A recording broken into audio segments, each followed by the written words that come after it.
آزادی کی نعمت ملنے پر خوشی ہوتی ہے، اس خوشی کے منانے یا خوش ہونے کے جو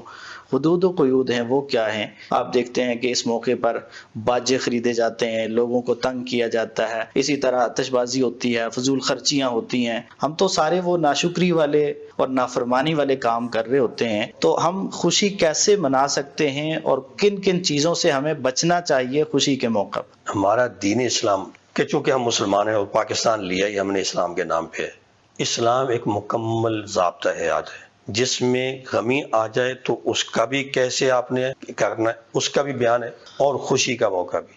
اب خوشی کا موقع، بچہ پیدا ہوتا ہے خوشی ہوتی ہے، اسلام نے اس کی بھی طرح، شادی ہوتی ہے خوشی ہوتی ہے، خوشی کا موقع ہے، اس کا بھی طریقہ بتلایا ہے، غمی ہے اس کا بھی بتایا۔ تو جب خوشی، ایک تو وہ موسیٰ علیہ السلام کے واقعے سے کہ بھئی شکر ہے تو شکر ہے تو عبادت کرنی ہے، اور عبادت کبھی ڈھول بجانے، موسیقی، آتش بازی یہ کوئی عبادت نہیں ہے۔ کہ شادی کا موقع تو حکم دیا کہ ولیمہ کرو،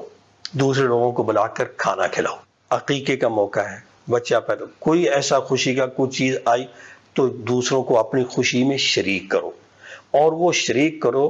یعنی وہ ایک ثواب کا باعث بھی بنتی ہے، اس کے ساتھ دوسروں کے ساتھ جو بھلا ہوتا ہے،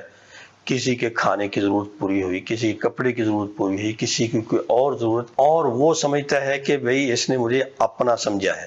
اصل یہ چیز پیدا کرنے کی ضرورت ہے۔ خوشی منائیں، لیکن خوشی کو منائیں ہم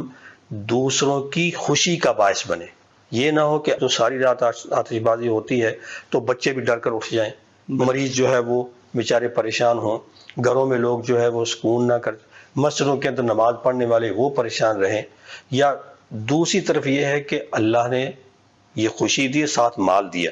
اب ہم آزاد ہو گئے نا، یہ مال میرا ہے، اس مال کا یہ مطلب نہیں اس کو آگ لگا کر جلا دو۔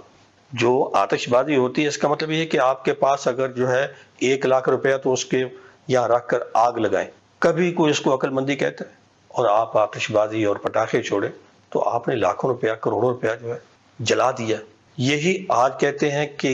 عوام غربت سے مر رہی ہے، لوگ بیچارے جو ہے پریشان ہیں اپنی ضروریات زندگی میں، کیا مہنگائی کیا کیا ہو گیا۔ تو اس میں جتنا ادھر خرچ کرنا ہے وہ ادھر کرو، ایک اللہ بھی خوش، اس سے برکت بھی آئے،